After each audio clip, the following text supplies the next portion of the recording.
Welcome to the IMGL Masterclass on Esports and Gambling. We'll get the panel started in about 1 minute.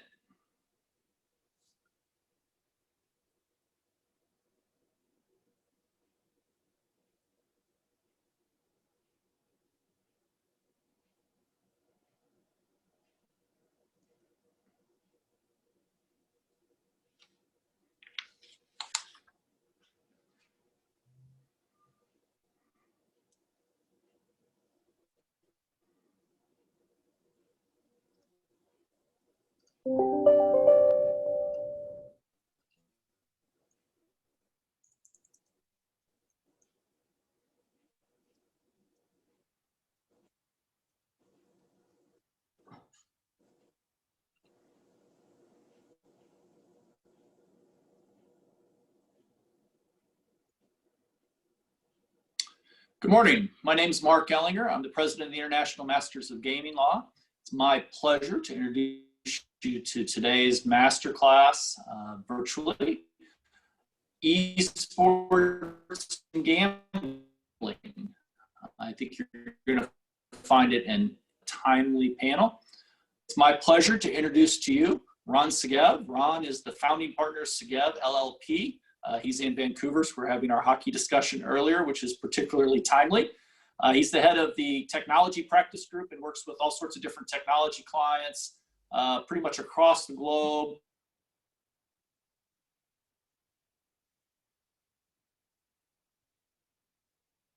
Highly regulated industries, not just gaming. So you see some of that overlay there.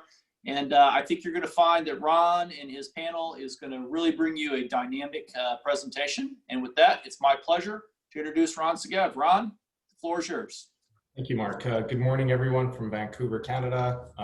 Very happy that you managed to find some time to join us. We've got a special treat, a phenomenal group of panelists that are in the trenches, so to speak, in esports. And we're going to cover the topic of esports, certainly in light of the recent COVID-19 pandemic. So as we all know, during the lockdown, there was no professional sports on the calendar. And we saw esports come in and provide a lifeline to a lot of sports books. Many operators have jumped in without considering what esports specific issues need to be considered in the gambling context. So what this panel will try to do is survey what's happening at the nexus of esports and the gambling worlds. We'll discuss some of the challenges facing the industry and the legal issues and hopefully solutions that arise from those challenges. I don't want to understate what esports has done during the lockdown. So, at a very high level and through the course of the panel, I'll invite the panelists to chime in with any statistics or anecdotes that they have. But at a high level, we've all heard the hyperbole of how massive this market is. By many accounts, it's got the largest viewership in the world. Some say that it's got the largest viewership other than the Super Bowl, and it's only growing. As the demographic matures, the demographic will mature in sophistication and in spending power, and it's certainly a segment that can't be ignored. I like to always turn to remarks mentioned by Reed Hastings, who's the CEO of Netflix, when he was asked about who his competition was. And he said it wasn't Disney and it wasn't HBO, it was actually Fortnite. And from a perspective of viewership, he's totally on the mark there.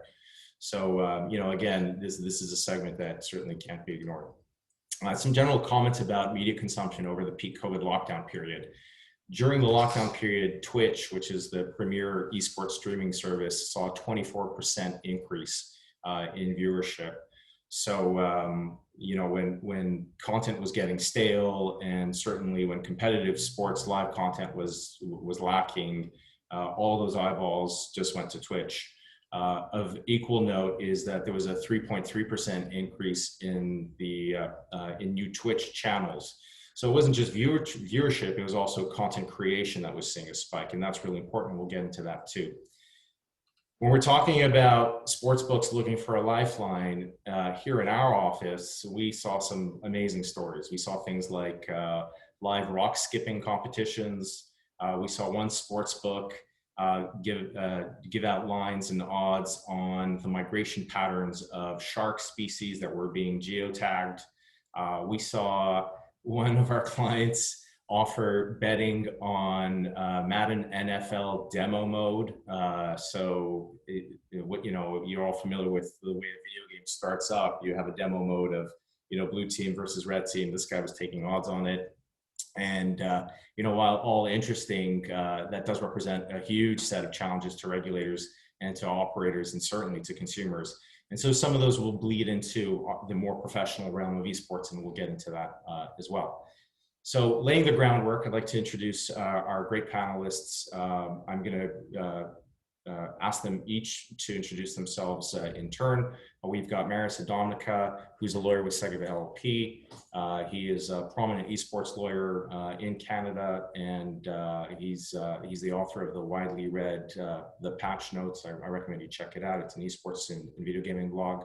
We have Sabrina Bruno, who's a lawyer out in Toronto with McCarthy Tetro, also a video game and esports lawyer, very plugged into the community there, and Julia Becker, who's head of AR and marketing for Enthusiast Gaming, arguably one of the leading esports companies in Canada, if not the leading esports company in Canada. I'll let Julia make the case for that. So if we can go in that order, and I can ask each of you to introduce yourselves, that would be great. Just some background information, please.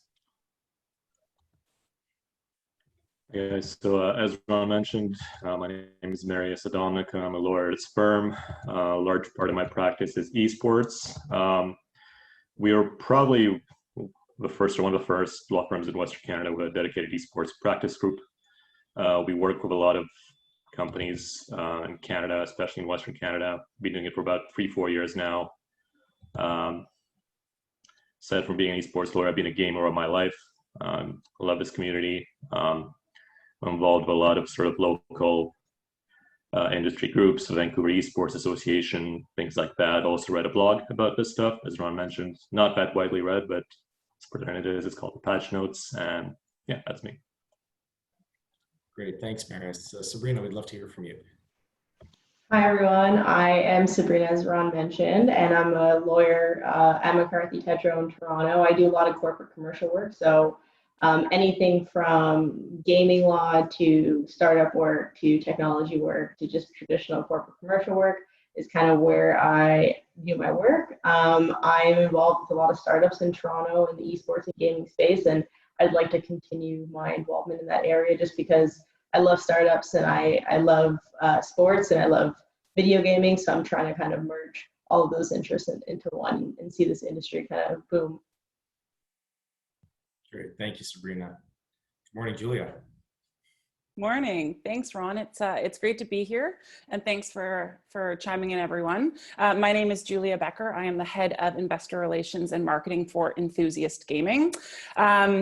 In a nutshell, I've been in capital markets for over a decade. I lead the capital markets strategy and go public strategy for Enthusiast. And I've been part of now 3 fairly significant transactions within the esports and video gaming world. And I think we'll probably get into Enthusiast a little bit. So I'll leave it there. Great, thanks all.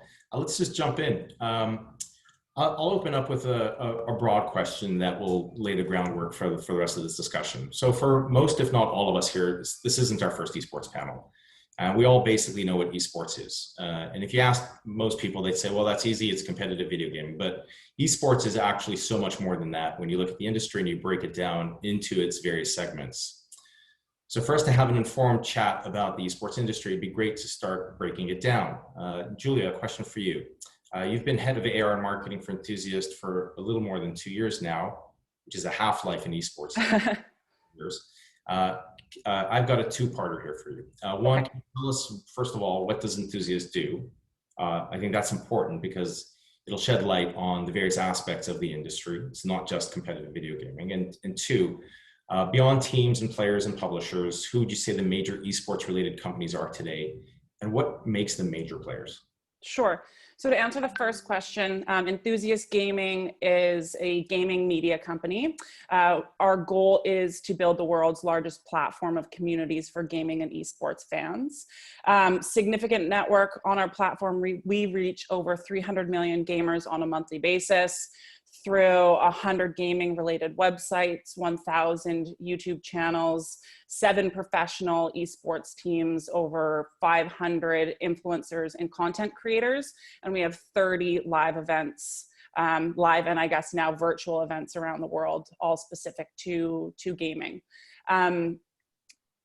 Wow, I mean, if you look at the last 2 years and the significant growth within the space, we kind of bucket the industry into 3 categories. So you've got the publishers, you know, the Activisions, the EAs who develop the games. And then you've got the streaming and ancillary companies like Twitch, like Mixer before it was taken over by Facebook. And then you've got kind of the media channels and some of the streaming, or sorry, some of the more, I guess, ancillaries like the betting platforms, et cetera. So in terms of the major players, I mean, we've already spoken about Twitch. Twitch is certainly one of the largest streaming services out there. It was purchased by Amazon, as everyone knows, for $1 billion. I have to plug Enthusiast Gaming. We are the largest gaming media network in North America right now and challenging the global English-speaking world. A couple of NASDAQ listed companies to mention. Esports Entertainment Group is a online betting and gambling esports platform that just went public. Super League Gaming is another one that we've come across. They're a esports platform where you sign in. It's more like an esports community, and then Allied Esports is another one that comes to mind. Those are just the early adopters in the segment. I think as this continues to grow out, and we've already started to see it, and Sabrina can certainly probably talk to some of the new players entering the industry, that we're going to see a lot more companies coming into the sector, certainly in North America. That's great, thank you. Yeah, and that is the perfect segue. Sabrina, you're plugged into the esports community in Toronto.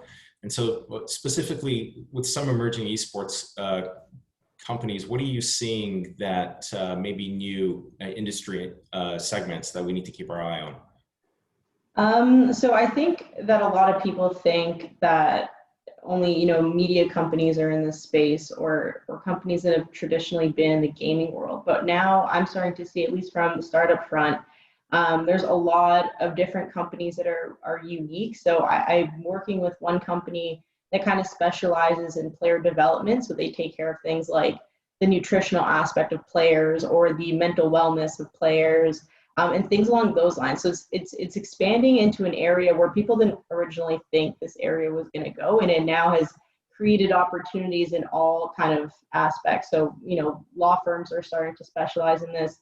There are other professional services companies like accounting firms, management consulting firms that are starting to specialize in this space to give more directed, clear advice to clients in this space. So for me, I think that the most surprising thing that we've seen in the last few years has just been companies that are emerging in this space are not just the game publishers, they're not just the media people, they're not just the players themselves. It's now, you know, become an entire new world of an industry where people are recognizing that, you know, the players' development is really important. A lot of the times that these players are, you know, in their early teens or mid-teens, and there's a lot of, you know, growth and development that needs to happen even outside of the gaming world to ensure that they're, you know, taking care of themselves, just like athletes are when, you know, they're 6, they're in hockey camps, or they're, you know, developing themselves throughout the winter at training camps and things like that.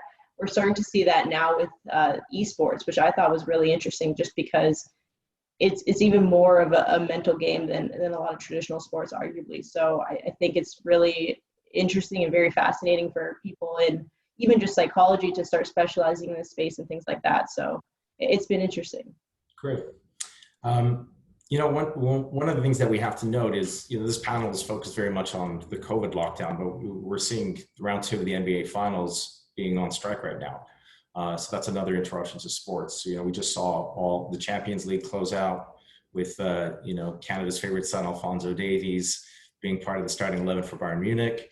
And MLS today, we saw that the Colorado Rapids are striking, so they're not playing either.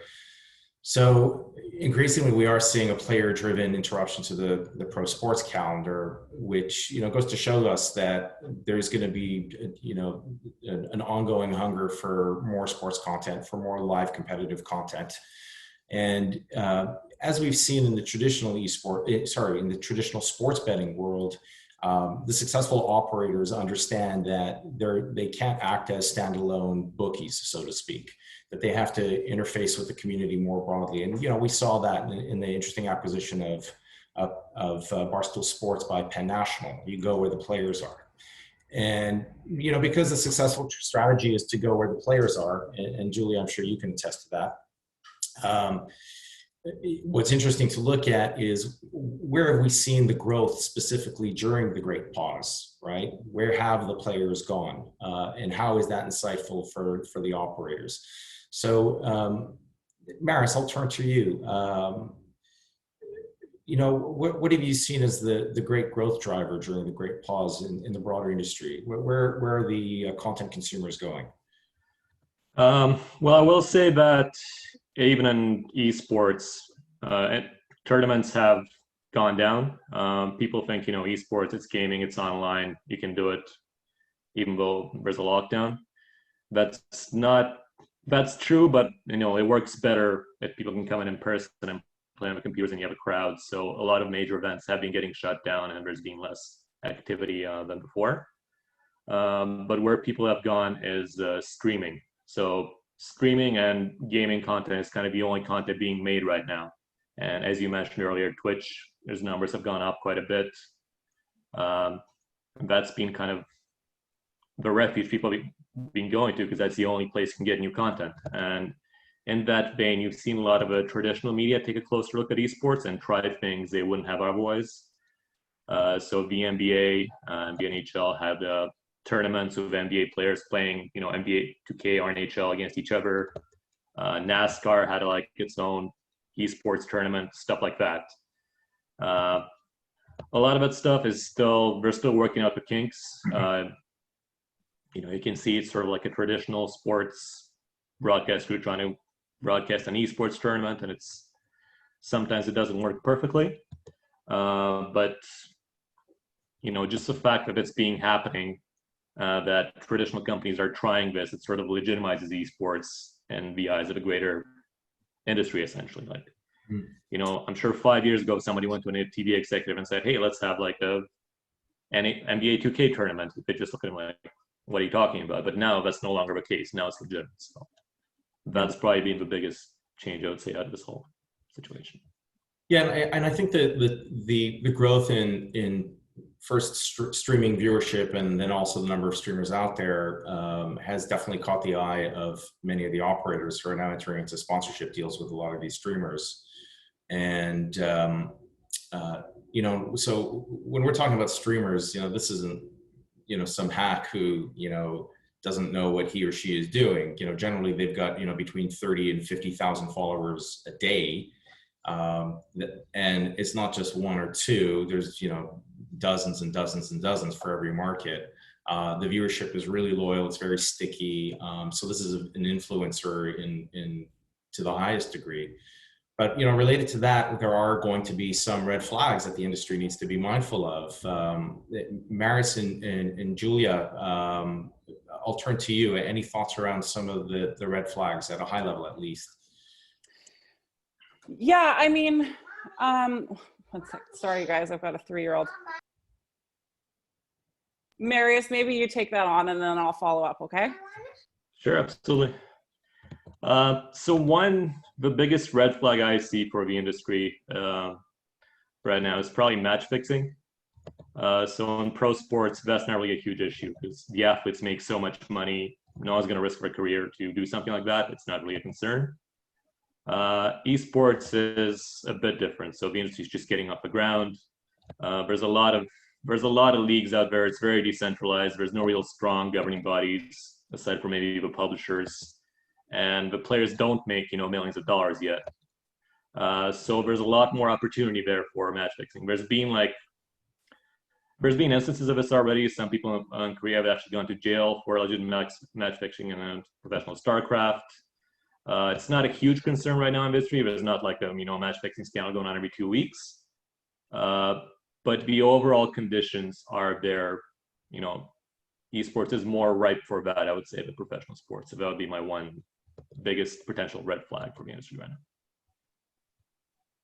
And sorry, guys, to jump back in. I think, from a very high level, one thing that certainly needs to be addressed is the demographic within esports and gaming is focused around kind of the millennial and Gen Z demographic. If you look at the stats, there's 1.9 billion Gen Zs in the world, and 70% of those Gen Z males identify gaming and esports as a core component of their identity and their being. So you're typically dealing with younger demographics and people that might not be of age. And so, for us with 7 professional esports organizations, and a lot of the esports teams out there are putting in pretty strict code of conducts. A lot of the streaming platforms and media channels where these influencers or content creators stream have very strict regulations. But how do you tell a 17-year-old or an 18-year-old who are signing these contracts the importance of actually adhering to these regulations and these guidelines and these codes of conduct? It's tough to regulate that. And so I think continued framework around dealing with these younger demographics and making sure that they adhere to what they're signing on the dotted line, or at least have an understanding of the importance, is a challenge right now that is being addressed, but it's tough dealing with these younger demographics in general. Yeah, very, very, very interesting. A few ideas come to mind here. One is that, first of all, esports tournaments aren't confined to pro tournaments, right? It's not just pro teams engaged in tournaments, and a lot of the betting that's happening isn't necessarily on the pro circuit, so to speak. So, as we all know, there's online league platforms where amateurs can get together and teams can play teams, and we've seen action being taken on that too. So, in terms of match fixing, underage gaming, game integrity, and all of that, that's a really acute issue. I know that the Esports Integrity Coalition, ESIC, has made itself available to assist industry stakeholders. Does anyone have any questions? Oh, sorry. The reason I say questions is because one just came up. A question came through from Rob. How critical are the regulatory bodies like ESIC to the future of esports betting? Really timely. So, I just got into that. So I know that ESIC has worked with some operators to assist. Obviously their mandate isn't binding, so to speak. But I think that they've done great work. So going back to the panel, any experience working with ESIC within the game integrity, underage gaming, match fixing space? I'll turn to you guys.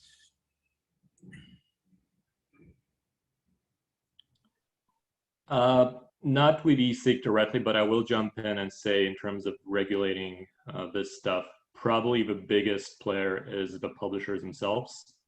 That's one key difference between traditional sports and esports. Traditional sports, nobody owns basketball, nobody owns football. Like, I can go make my own competing football league with the NFL if I want to tomorrow. With esports, that's not the case. A company literally makes the game being played, and you can't do anything in respect to that game. You can't run a league, you can't play in it without that company's consent.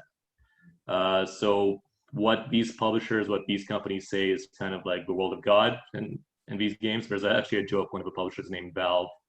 They're very kind of cryptic, and just once in a while they make a pronouncement, we're gonna do it this way. It comes out of nowhere and people say, oh, it's a word of God, word of Valve. So in terms of regulating the industry, it's sort of, they're the primary actor of this. They're going to be in charge of this.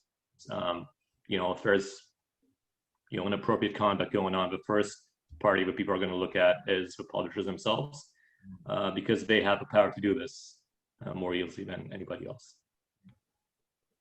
I'll share an anecdote, just to add some color here before we move to the next question. So again, during the Great Pause, we saw 3 professional sports leagues left standing. So one of them was the Belarusian Premier League, and we had exposure to what was going on with U.S. operators who were trying to produce lines and take action on Belarusian soccer. A lot of the regulators were really worried about that, in particular with regards to match fixing and game integrity and the rest of it. So a formal case had to be made to some of the regulators saying that, no, this is okay, or certain matches are fine, and this referee is clean, and so forth. And I think turning to bodies like ESIC to plead your case to a regulator that may not understand esports is probably a good practice. They're agnostic, independent body. To date, they've got a good track record. So it's probably a tool that I would lean on. That's the game integrity piece. And then the other piece is is actually understanding what the rules of the game are. Regulators going to want to know what the nature of a prop bet is, what are the rules of engagement, how do you accumulate points, and so forth. So being prepared to answer that in conjunction with that ESIC piece is going to be really, really critical.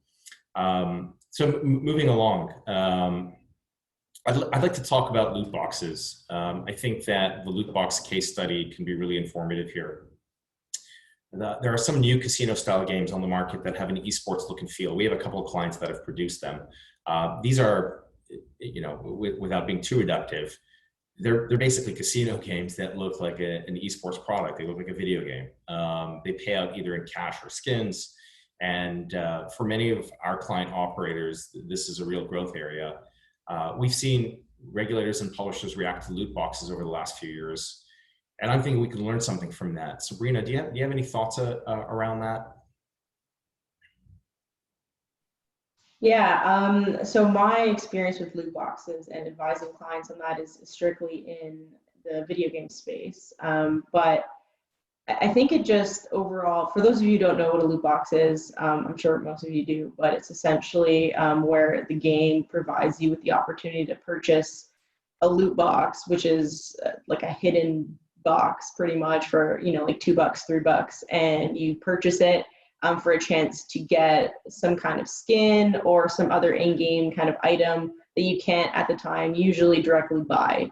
So sometimes, you're not going to get the item that you want the first time, so you have to buy another loot box and kind of hope that you get it. It's kind of like a Kinder Surprise, where there's like a toy inside and you open the chocolate and there's like the toy inside. You don't know what you're going to get until you eat the chocolate. In this case, it's you pay money, you get the hidden item, you open the item, and you hope that it's what you want. So there's been a lot of debate, as you guys probably know, about whether this should be allowed in games. A lot of games, especially lately, are tending to go towards making the game free to play, but then they make their money by selling loot boxes, and you'd be surprised at how profitable that is for most games. So I think here, especially with, for me in esports and video gaming in general, the biggest challenge, I think, is the cross-border nature of esports compared to traditional sports where it's more centralized. Using football as an example, like the NFL, it's confined to the US, so it's a lot easier to control and regulate the different rules and things like that kind of govern the league. But even countries and even certain states are not in agreement with how to treat loot boxes. Gambling laws all over the world are really, really challenging, and they're really different. So, there are some countries that are taking a very conservative stance on loot boxes and whether they're legal and they should be allowed in games. Other countries are less conservative. Some have no comment. So it's been a challenge in the industry, and I think that's translating to casino operators and other kinds of game operators that are trying to employ the same type of method where, you pay cash and you kind of get this Kinder Surprise video game thing in the game. So it for me just heightens and highlights the importance of really striving towards a centralized agency to kind of govern things like this. But it's a challenge, obviously, just because you literally have, people playing these games, the same game in every country of the world. So for me, that's kind of where the discussion leads. Opening the same question to Julia and Marius, any lessons learned from the loot box case study? I'll get more specific. So there's two things that come to mind for me. You know, one of the things that we saw over the last couple of years is a concern around underage gaming. So, you know, loot boxes, a veiled casino, essentially. And young people are now engaged in what's a gaming and betting mechanic. A lot of the regulators were really upset by that, and certainly in Europe, the Netherlands and Belgium in particular. What's interesting is that the discussion around that among the publishers wasn't binary. It wasn't, should we do this, should we not do it? It was more, which markets should we turn this on for? Which markets should we turn this off for? I think that's the second insightful bit. So the first insightful bit is there's an underage gaming issue. And the second insightful bit is publishers aren't necessarily anti-gambling. You know, we've seen that. You know, we could get academic about how loot boxes are not gambling, but certainly has a casino style mechanic.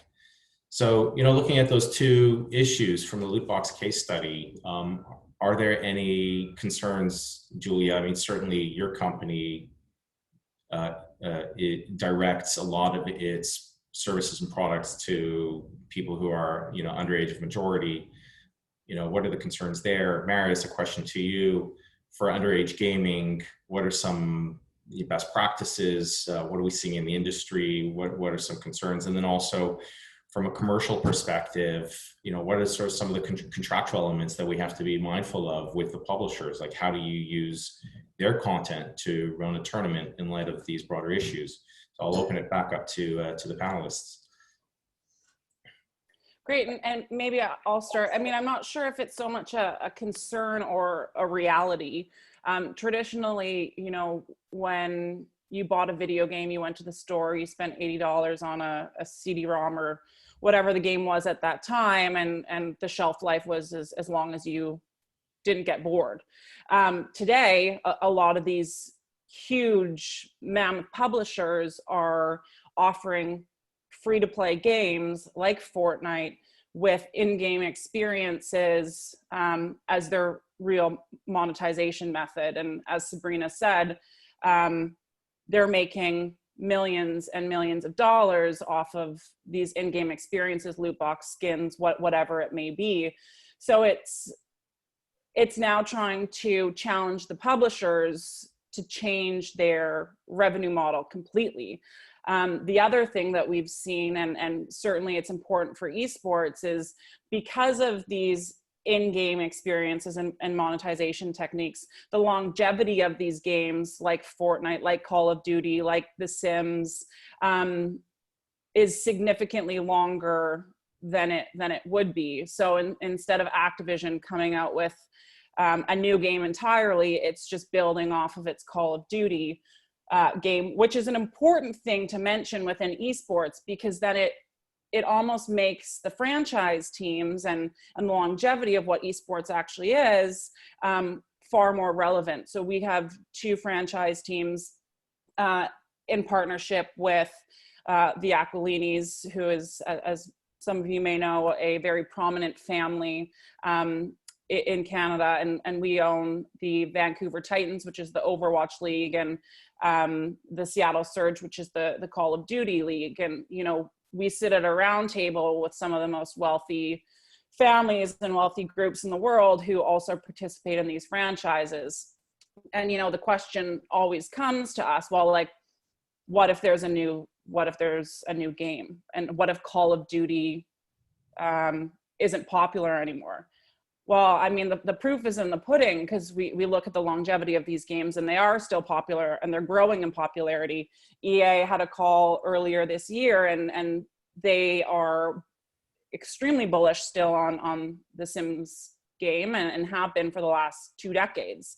So just circling back to your question, I mean, yeah, I addressed the loot boxing from a gambling standpoint may be an issue, and certainly has its concerns, but from a revenue standpoint for these large publishers, I mean, I'd like to see someone try and have that discussion with them about changing their revenue model completely. Yeah, that's going to be a difficult discussion to have. Yeah. Marius, any thoughts around some of the issues that I brought up leading into the question?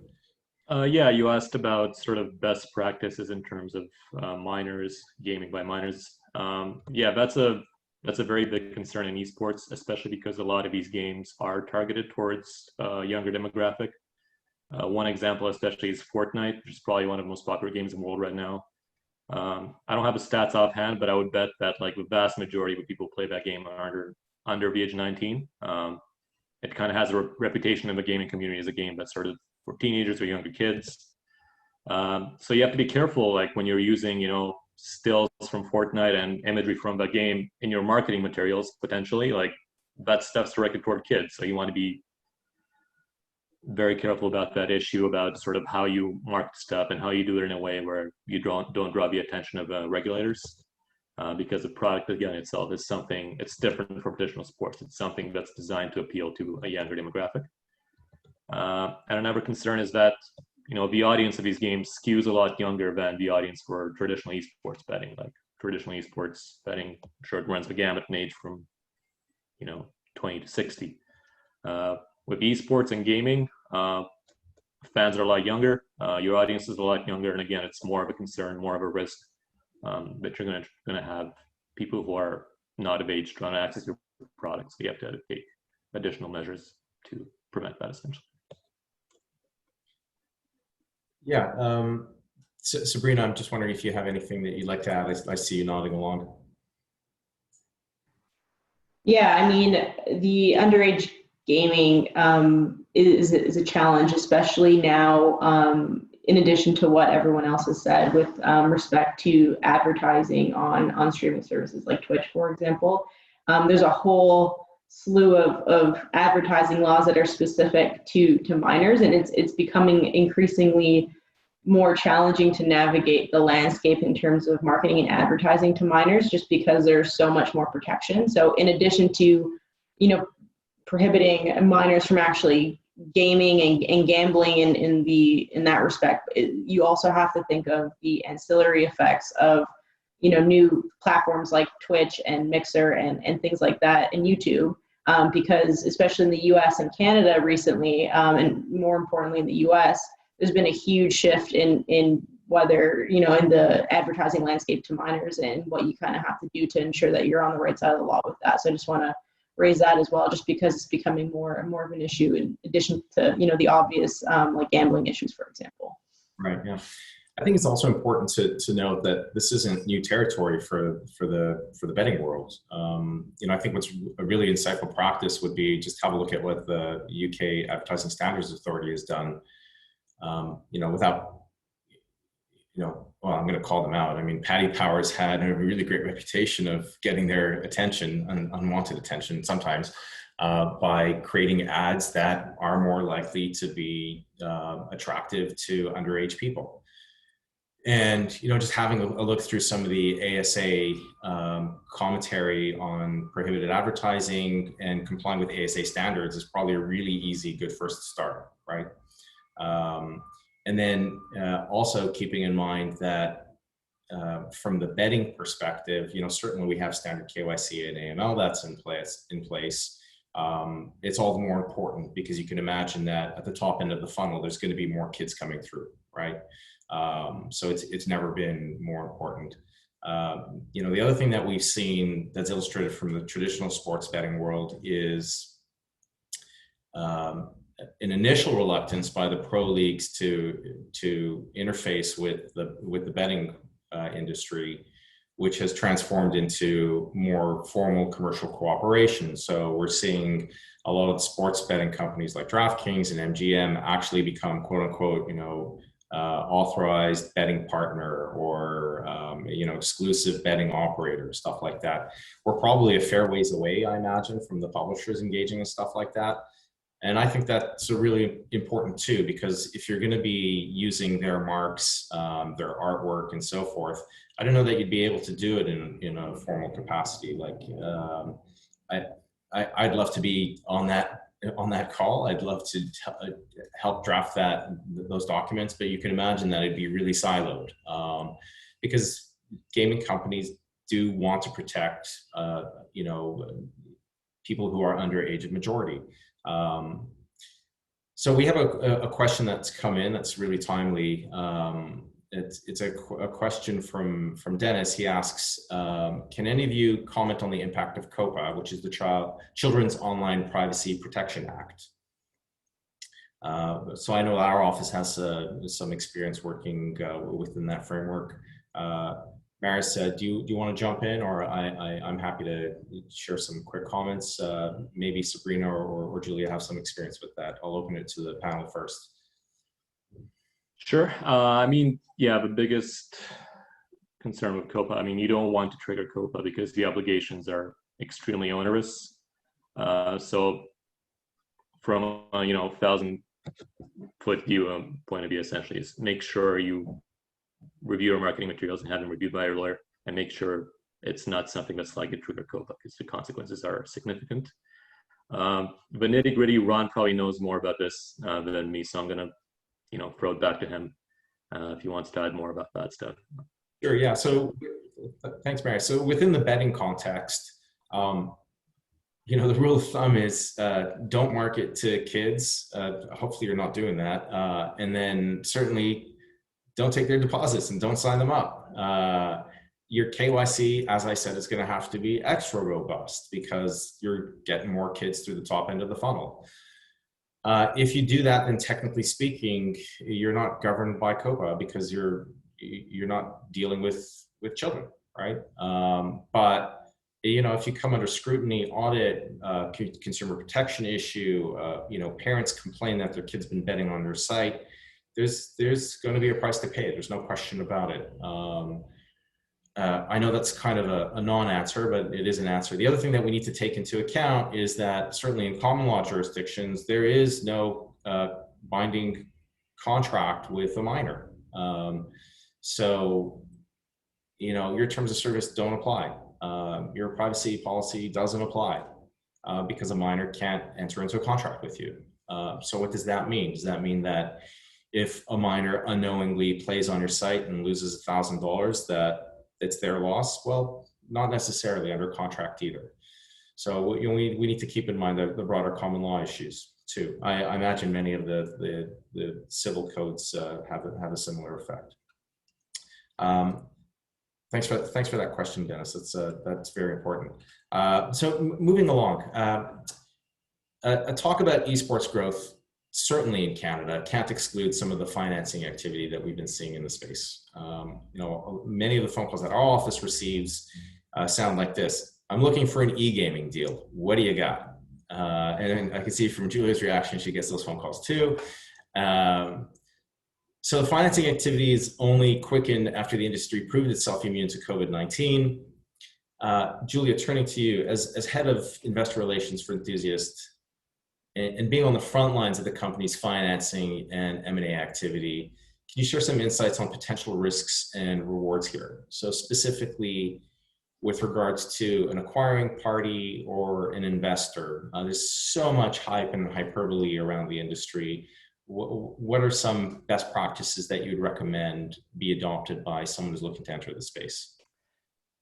Yeah, so I mean, with any industry, you've seen explosive growth, and we saw it recently in Canada with the cannabis industry. It's like everyone tries to pour in and get a deal done and then finance the deal. And specifically in Canada, the reason a lot of these smaller companies look to go public and raise capital is because of that access to capital.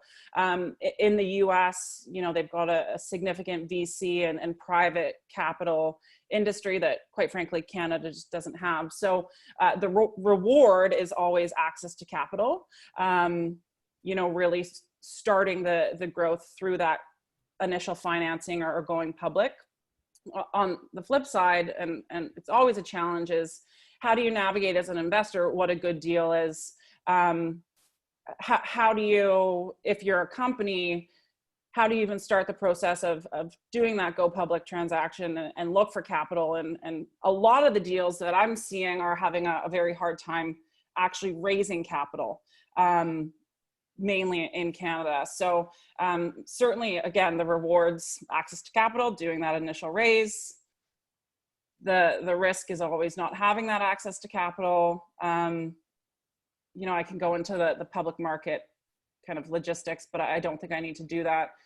Knowing your investors and having a good investor supportive base, because as soon as you go public, and we've seen it time and time again, you're a public company, your valuation is dependent on your share price. You've got hedge funds, you've got short sellers, you've got people that blow out the capital or blow out the investment that can be significantly detrimental. And so it's really knowing your investor base and knowing the landscape and having a really good team behind you to help you with your go public strategy. And so leading with you, Julia, but open to the rest of the panel.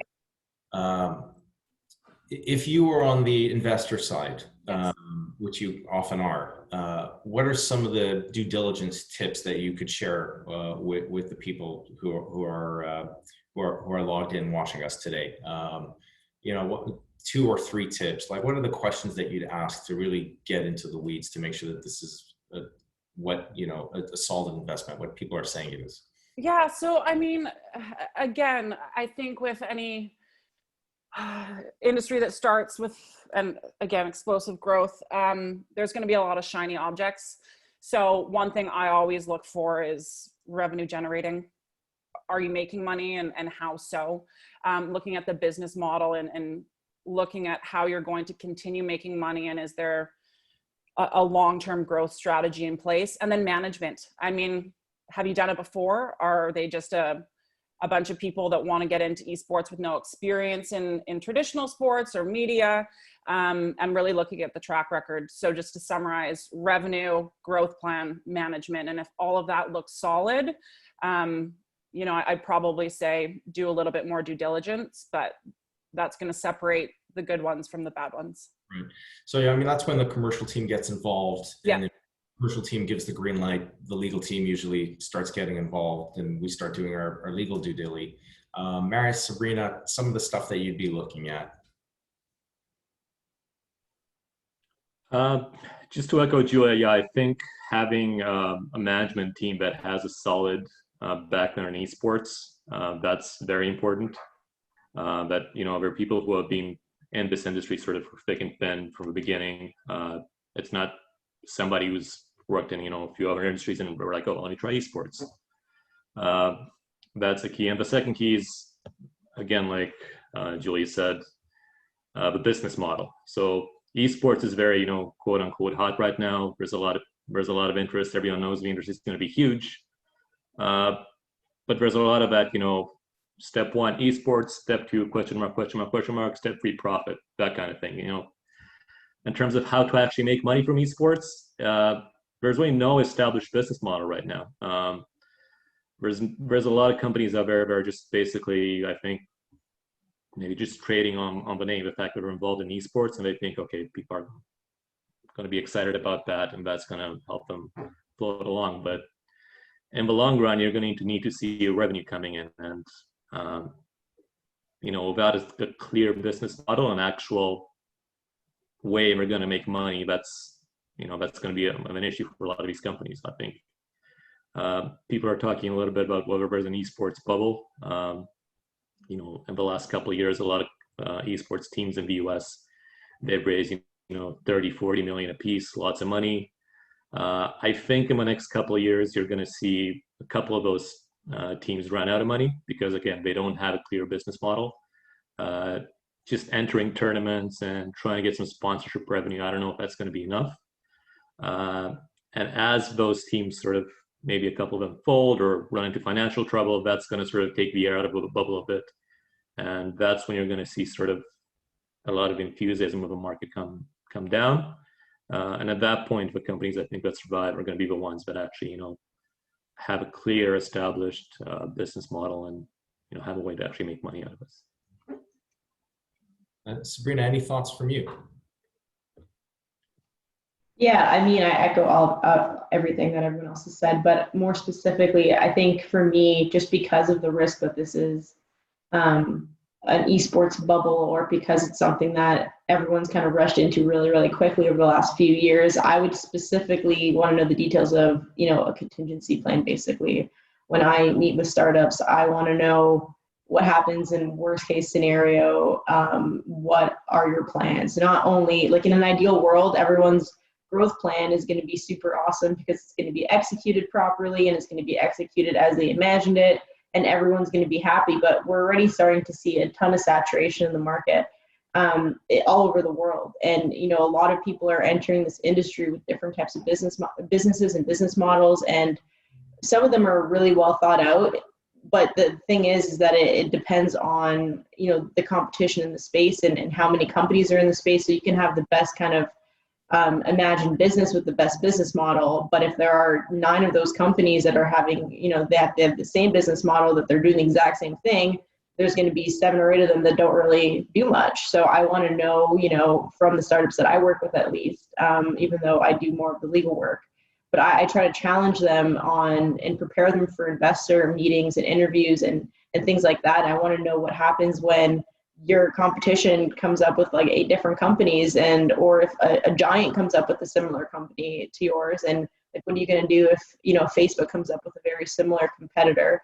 Are you just going to fold? Are you going to try to sell? Or what are you going to do kind of with your business? So that's really where my questions are directed, just because, like I said, I've seen a lot of companies on paper look really well, but it's how you can't really predict what's going to happen in the market once you kind of get out there, just because there are things outside your control, like competition and things like that popping up.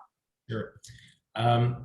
Just to get more granular, some of the stuff that we've looked at when we're on the investor side due diligence that are esports specific.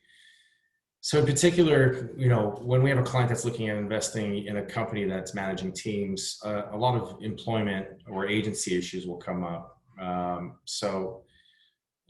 You know, first of all, is the team infrastructure de facto agency? If it is it properly regulated and registered in the jurisdiction where it's operating, right? So in the state of New York, for example, you actually need to be a licensed sports agent to be a manager for an esports athlete. So some teams might fall, you know, on one side or the other of that line. You have to be careful. And then going back to the underage issues, a lot of these players are kids, and so you've got to make sure that, you know, the guardian parental consents are in place, that if you're investing in a team, that you're actually getting the athletes without undue risk. You know, another esports related issue that we look at is if you're investing in a company that's running a whole mess of tournaments, are they abiding with the community guidelines of the publisher, or the tournaments offside? You know, they may be flying under the radar right now, but, you know, the bigger they get after you've poured gas on the fire with a cash injection, the more likely they're going to get on the radar, and then the business model might crumble. So a really basic example of that is most publishers will allow a tournament organizer to monetize by way of sponsorship, but not by buy-ins, right, or paying in. So that's a really basic question that you can ask. Another one is just reviewing the digital assets of the company. Many of them are literally grabbing artwork from publishers and, you know, posting them on their deck, on their website, on their platform. Oftentimes they've got no IP release, they've got no licensing, nothing in place, and that, you know, that's going to get away from them. The other thing that we see more on the commercial side is that many esports companies are non-scalable services business. I imagine of the people on this phone call, most of us are lawyers. We all know what it's like to work in a services industry that's non-scalable. It doesn't have the K multiplier that we expect from scalable tech. And you know, if you're advising more commercially, the investor needs to understand that they're investing in a services business. So typical services businesses are, you know, companies that manage teams, companies that get sponsorship, agencies, you know, tournament promoters. You know, that's a services industry. And so increasingly, as Marius said, there isn't an established business model. I think more specifically, there is an established business model that makes vast amounts of revenue in a scalable manner. You know, certainly Enthusiast has figured it out. You've got a great digital platform, but I think oftentimes the investor just doesn't see that. And then when you're looking at the scalable tech, all the typical software issues come to mind, right? Is it proprietary IP? Is it open source? Do they have the correct license? Is it protected properly, either by way of formal registration or not? Or do they have a good trade secrets practice in place and so forth? So anyway, just a bunch of typical esports due diligence that we do on the investor side here. I always like to close with a crystal ball question, asking our three panelists to prophesize the future. I'll start with Sabrina. What are some of the legal issues you see on the horizon in the esports industry, or what are some of the broader esports trends that you see that we can start turning our legal minds to? Like I mentioned before, I think just turning your mind to different opportunities in the space, just because it's a thing of the past where, you know, only entertainment companies or gaming companies are going to become involved in the space. We have to start looking at this as a very well-rounded, holistic industry that encompasses a ton of different people, from the hospitality industry to the media industry to the medicine and wellness industries. Like, I think we need to start thinking a little bit more creatively. You know, it's very common to see media companies kind of pop up in the space, or agencies that kind of represent players, because people are trying to extrapolate from what we see right now in traditional sports. But I think that this industry has a lot more room to kind of get into to other different areas that kind of people don't expect. So even if, you know, you have a client in an industry that is not a traditional gaming or sports industry, just think about the connections and you know, the value add that they can kind of bring to the industry, because pretty much everything's on the table. I mean, when you have live tournaments, for example, you need the hospitality industry, you need the restaurant industry, you need bars, you need all of those types of industries that you don't really associate with esports or with video gaming, but they're very relevant, and even players in those industries are becoming more and more eager to get involved. So just, I would say, keep an open mind and try to draw those connections for clients or for yourself, whatever kind of role you have right now and wherever your interests are. Just keep an open mind and try to draw those connections, especially if there's a gap in the market right now. Yeah, so I think the broad takeaway there is that esports will move from sort of a niche content play to increasingly, you know, broad media, right? And so, Julia, asking you to divine the future, if you could bet on the future of esports, where would you put your money? I mean, it's a shameless plug, but can I say enthusiast gaming? No, I'm teasing. But to echo Sabrina, I think, you know, we're in inning one. There's going to be continued significant growth. You're going to see a lot of ancillary companies. Esports teams in general have a long way to go in terms of growth. And just, again, the last hour we spoke about kind of on the framework and really putting it all together. So, yeah, I mean, I'll leave it there, because I'm still trying to figure out how it's all going to shake out. There's some great companies that are generating revenue. A couple of them I mentioned. Streaming is just going to continue building out. We've already seen the publishers' significant growth over the last couple of years as well. So it's an interesting industry, and I think there's going to be a lot more opportunities to add value as it continues to grow. Great. Marius, trends that we need to keep an eye on with 2 minutes left. I think by far the biggest one is going to be the growth of streaming and YouTubing, or not necessarily the growth, just the acknowledgement that this is the biggest part of the industry. One line I always have to people is that the industry is not the esports industry. The real industry is people watching other people play video games. Esports is a part of that, but it's not even necessarily the main part. I looked at the numbers for just like a tweet I did like a while ago on Twitch. This January, of a top 10 games played on Twitch, of a total hours watched, only 5% was on actual esports content. The rest, the other 95%, is just streaming and general content creation.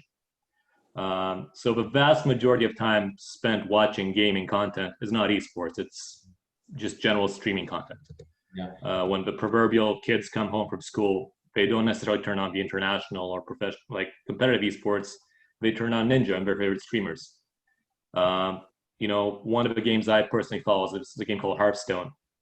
Most people who follow that game, they can name the 5 biggest streaming personality off the top of their heads, no problem. They can't name the 5 best competitive Hearthstone players. The biggest personality in esports right now is a guy called Ninja who plays Fortnite. He's not the best player by far. He's made I think a couple $100,000 total in his career in Fortnite. He's retired just to focus on streaming because he makes way more money doing that than playing competitive Fortnite. And actually, a lot of professional esports players have returned to focus on streaming.